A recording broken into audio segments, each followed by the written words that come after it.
you all appreciate the gravity and the difficulty in making that decision, but we wanted to do what was best and what was safest for kids, and we knew that there was no way we could deal with all of the possibilities that the coronavirus would spread at camp. So we wanted to make sure that we dealt with that by canceling camps and making alternate plans.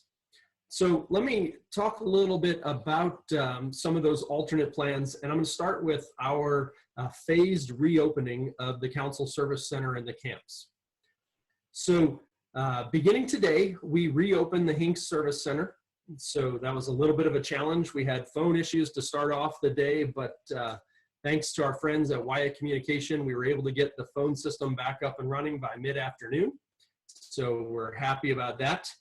We are staggering our office staff returning to the office. And so we want to be able to serve our volunteers, but we want to do that in a controlled setting. So we have 2 of the office support staff working each day for this week. And we plan to reopen the Hinks Service Center to fully serve volunteers on May 25th. Today actually was kind of an interesting day because there's some items that we hadn't been able to fully process and some additional items that I think people were holding on to, waiting for us to reopen the service center. So we collected the mail, which we've been doing for on a weekly basis. Thanks to my wife, shout out to her, who was running to the post office for us each week and helping me to process the mail. But we collected the mail today, and then I had the opportunity to sign and provide the final approval for half a dozen new Eagle Scouts. So congratulations to some well-deserving young men who have finished up that process during the coronavirus pandemic and had virtual courts of honor or virtual Eagle boards to wrap up that process. So super cool to be able to do that, and just really proud of all of them. Last week when we announced the closure of camps, we told you we'd work on refunds ASAP. I'm happy to announce that last week we initiated all of the refunds that were paid via credit card through Campmaster. And today we initiated the remainder of the refunds that were paid via check or e-check. So at this point, all summer camp refunds that are due back to our units should be in process in one form or another. Bear with us if you paid by check. We approve those checks today. They'll come from our check writing company. That'll take a couple of days, but you should all receive your checks in the next week or so. When we look at other milestones, as I said, on May 25th, we'll open the Hinks Service Center fully. For the time being, we're filling orders on a curbside pickup type basis. Emily Wheeler was in today and filled, I don't know, half a dozen to 10 orders and scheduled for pickups. We even had our first curbside pickup today. So we're happy to do that. For those of you that have been waiting patiently, thank you for doing that.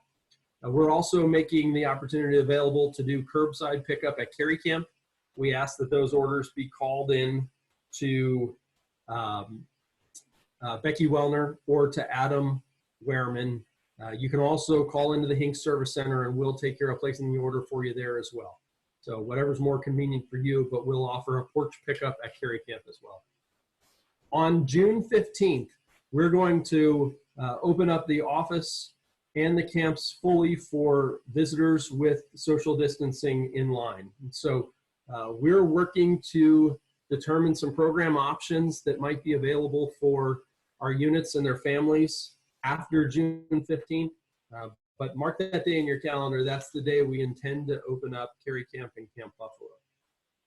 So when we spoke last week about canceling day camp and Cub Adventure Camp, I announced that we were working on a day camp in a box program. So I'm happy to give you an update on that. What you'll see here on your screen now is kind of the theme concept of that.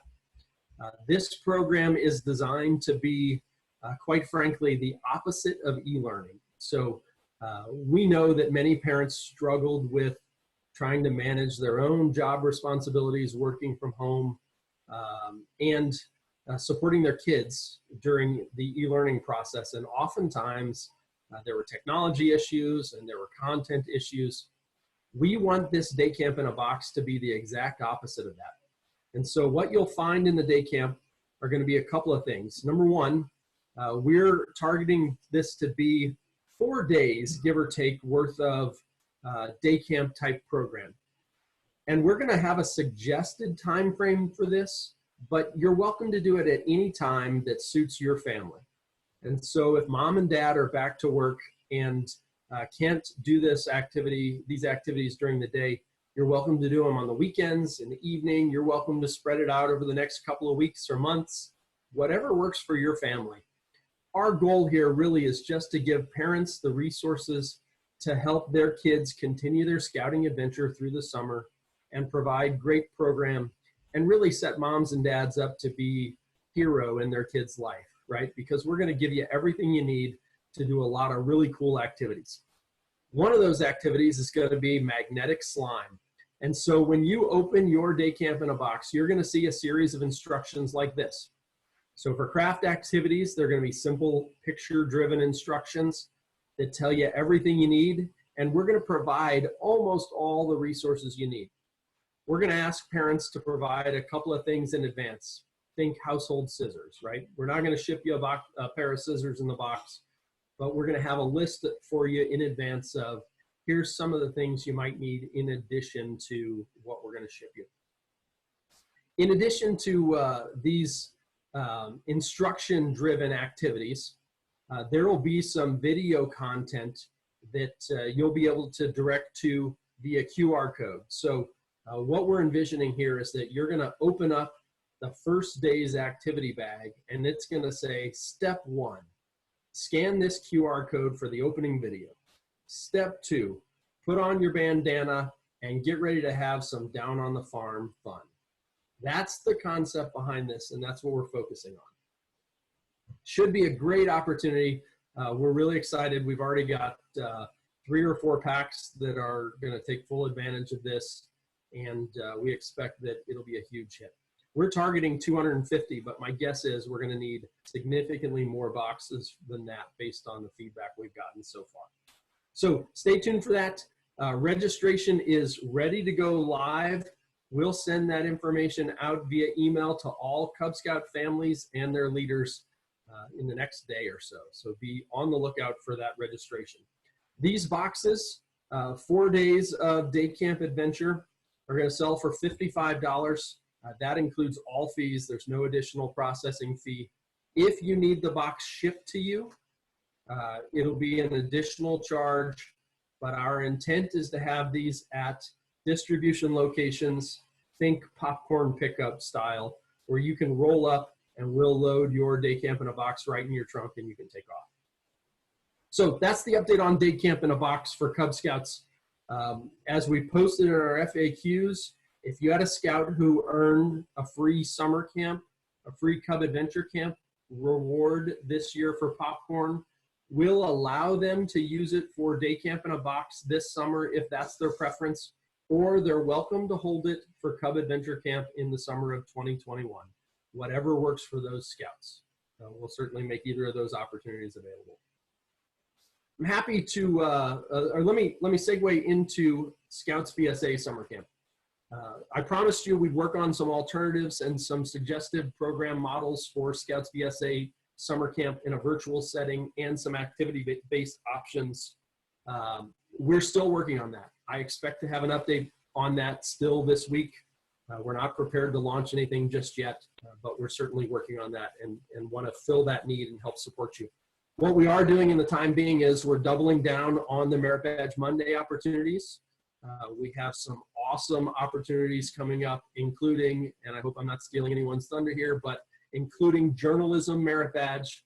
It's going to be co-hosted by 2 awesome groups and a Pulitzer Prize winner. So that'll be an awesome opportunity for scouts interested in journalism. So moving on, we've got a call to action for you. So my slide presenter is, here we go. So we know that over the last 6, 8, 9 weeks, some of our scouting family and some of our community at large have just been incredible heroes. They've done amazing things. They've lived by the values that we exemplify in scouting and that we want youth to grow up to be. And so we're offering this opportunity for anyone to nominate a scouting hero. And they don't have to be a member of the scouting organization to be a scouting hero. They just have to be someone who exemplifies the values of scouting. So you'll see in the next day or so some information on this, but the long and short of it is your nominees will get a letter and one of these cool collector item patches if they're selected as one of our hometown scouting heroes. So this is just our way as the Boy Scouts of America to say thank you to some amazing people in our community who have done incredible things. Think about those groups of ladies who have created mask making groups and are pumping out thousands of masks for their local community. And those doctors and nurses who are picking up extra shifts and working in the most dangerous scenarios. Anybody like that, those are certainly options. So again, this is just our way to help you recognize scouting heroes and our way to thank them on behalf of the Boy Scouts and the Sagamore Council.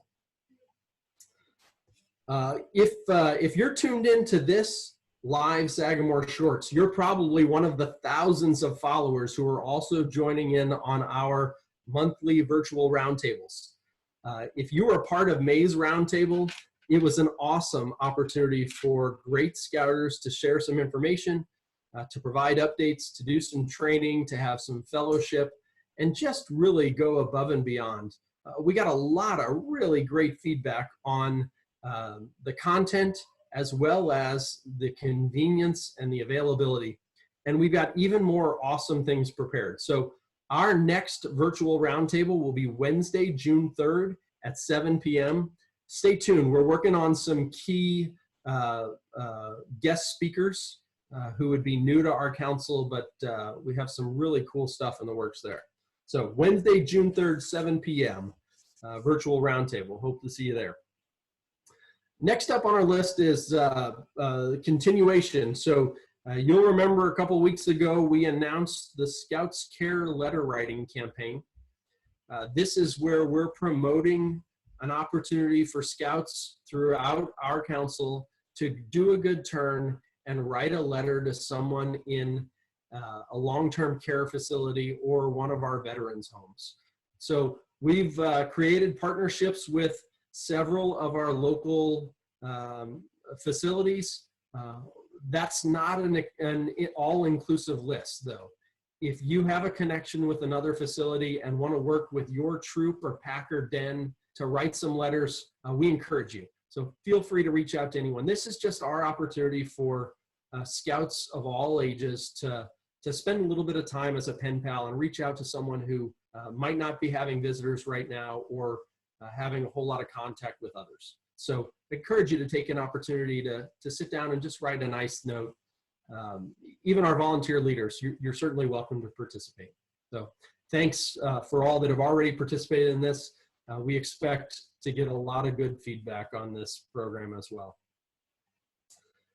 We are this fall scheduled to host NYLT, National Youth Leadership Training. We're looking forward to an awesome opportunity there. Dave Henderson, who's an esteemed Scoutmaster, member of the Sagamore Council National Jamboree Contingent Leadership Team, as well as District Chairman of the Wabash Valley District, is leading from an adult perspective this course. NYLT will take place over 2 weekends. That's September 25th through 27th and October 16th through 18th. So we would encourage you, if you have a scout who's 13, 14, 15, and looking to enhance their leadership skills to better serve your troop, now's the time to get them registered for NYLT. My personal take on it is every troop should require that in order to be senior patrol leader, you must be NYLT trained. There's no better training or better opportunity available for scouts to learn the skills and the values of leading a boy run or a girl run troop to the best of their ability. And scouting thrives when we're youth run. Also, you'll know that you'll notice in the next slide that University of Scouting this fall is scheduled for Saturday, November 7th at Purdue University. That registration is live, and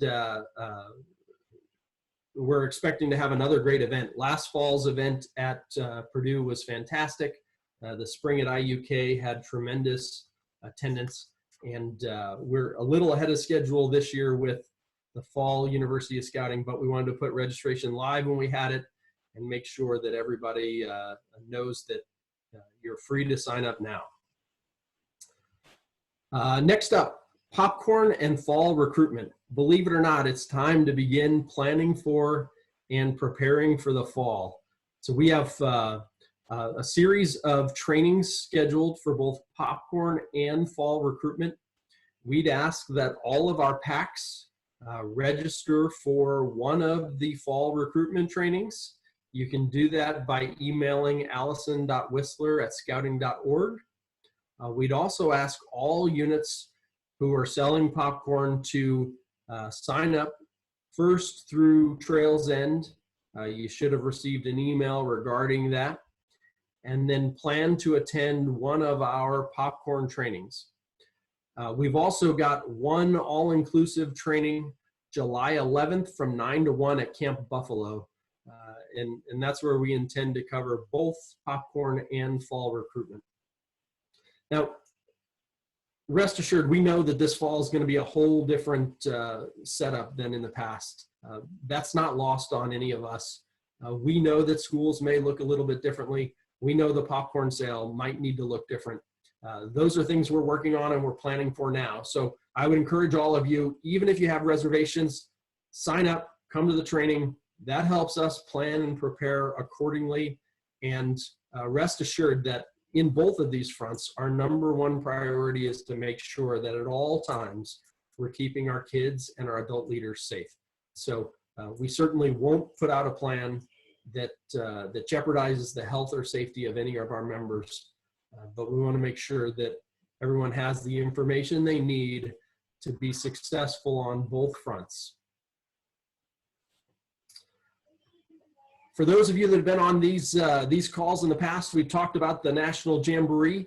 I'm happy to report that we've already filled up more than half of the slots for our council's contingent to the National Jamboree in 2021. This is an incredible adventure for older scouts to attend the Jamboree. Many will only have one opportunity to attend as a youth. So we want to make sure they don't miss this opportunity, particularly for the new young ladies who have joined our Scouts BSA program, many of whom are 12, 13, 14, 15 years old. This is their Jamboree opportunity. So if you're a leader who's watching this Sagamore Shorts now, I want to make sure that you take the opportunity and visit the link jamboree.scouting.org. There's some great promotional videos, and all the information you'd like to know about the Jamboree can be found there. We'd also encourage you to share that information with your scouts. This is for Scouts BSA members, but the Jamboree is an incredible opportunity, and for most scouts who attend is the highlight moment of their scouting career. It's held at the Summit Bechtel Reserve in Beckley, West Virginia. It's an amazing facility, and when you can get 40,000 scouts and leaders in any one camp like that, it's just an incredible opportunity. So I'd encourage all of you to check out the Jamboree information, and please be sure to share that with your scouts. If you're hosting virtual troop meetings and you'd like a member of the Jamboree contingent leadership or some scouts who have attended past Jamborees to jump on your troop Zoom or whatever other platform you're using, we'd be happy to set that up so that they can be a part of that and they can hear firsthand from other scouts and leaders what the Jamboree is all about. So if you're interested in that, feel free to email me. You can email me directly at ben.blumenberg@scouting.org, and I'll put you in contact with the Jamboree leadership team to make that happen. All right, adult leaders and parents. I'm waiting for my screen mover to move the screen. There we go. So Brian, why don't we take a moment if we can, and let's talk, let's look at whatever questions we might have. I don't see any in the chat. Are there any questions from Facebook Live that we need to address? I was keeping up with Facebook Live, Ben, as the questions were coming in, so I've addressed all of those. The only thing that was specified in the chat was that May 25th is Memorial Day. We are not opening the office on May 25th on Memorial Day Monday. We are opening on May 26th as normal hours moving forward.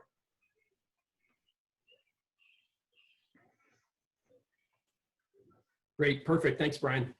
So as promised, this is the Sagamore Shorts, and we're going to keep it short. So we'd encourage all of you who joined today, join us again Monday, June 15th at 6 p.m. We'll share updates at that point. I'd also encourage all of you, while you've got the time, please update your training at my.scouting. There's also some awesome updates to both Scoutbook and my.scouting. We'd encourage Cub Scout packs and Scouts BSA troops alike to take this opportunity in the middle of the summer to update your Be a Scout pins. That feature is now located in your my.scouting dashboard. So also June 3rd, again, reminder, that's our roundtable. Just for those of you that haven't attended the roundtable in a virtual setting, we do offer both a Cub Scout and a Scouts BSA breakout where they get into specifics about those programs and offer support to volunteer leaders, as well as the time to mingle and ask questions and really get some advice from the group on how to make sure that you're running a great program for kids. So last and finally, I just put a plug in for Friends of Scouting. I know that for many of you, we didn't have the opportunity to come to your Pack Blue and Gold or your Troop Court of Honor because they happened right at the beginning of the coronavirus pandemic. Without the support of Friends of Scouting, we can't do things like this. We can't keep the properties in the great shape that we keep them in. We can't provide the support staff that's there to help you in the office when you have questions, to process Eagle applications, to fill trading post orders, or the professional staff who helps you recruit kids in the fall and supports your program throughout the year. So for those of you who have traditionally been supporters through the Friends of Scouting campaign, which is most of you, I'd say very much thank you for your past support. If you're in a position where you can support us again, we're looking forward to that support. It certainly helps. These are difficult times for everyone, and especially for our nonprofit community. And with us being forced to cancel summer programs, that's going to take a big financial toll on the Sagamore Council. So you can certainly call in a pledge or send in a check, but the easiest way for everyone is to text BSA FOS to the number 844-615-4269. That's BSA FOS to 844-615-4269. That's our new online giving platform. It's super easy and just makes it convenient for anyone to give at any time. So that's it for me. Before I sign off, I'd just like to say thank you to all of the great leaders out there who continue to provide amazing program to kids. I was really excited this past weekend to be able to help host our PAC's virtual Pinewood Derby that we stream live via Facebook. We had 20 scouts participate in that. And so they were able to drop their cars off, and then a handful of leaders donned masks and gloves to be able to run those races and recognize those scouts for their hard work. There's been so much really cool stuff that's happening. Shout out to John Dayberry and his troop who placed flags on veterans' graves this past weekend. Thanks for doing that in a safe and socially distant way. And kudos to all of you who are continuing to have great troop and pack meetings even throughout all of this pandemic. I'm going to jump off at 6:27. That gives me a solid 3 minutes to change gears and join PAC 3511 for their second virtual PAC meeting. So from Rushville, Indiana, on behalf of the Sagamore Council Boy Scouts of America, thank you all for what you do. Thanks for joining us tonight. Good night and good scouting.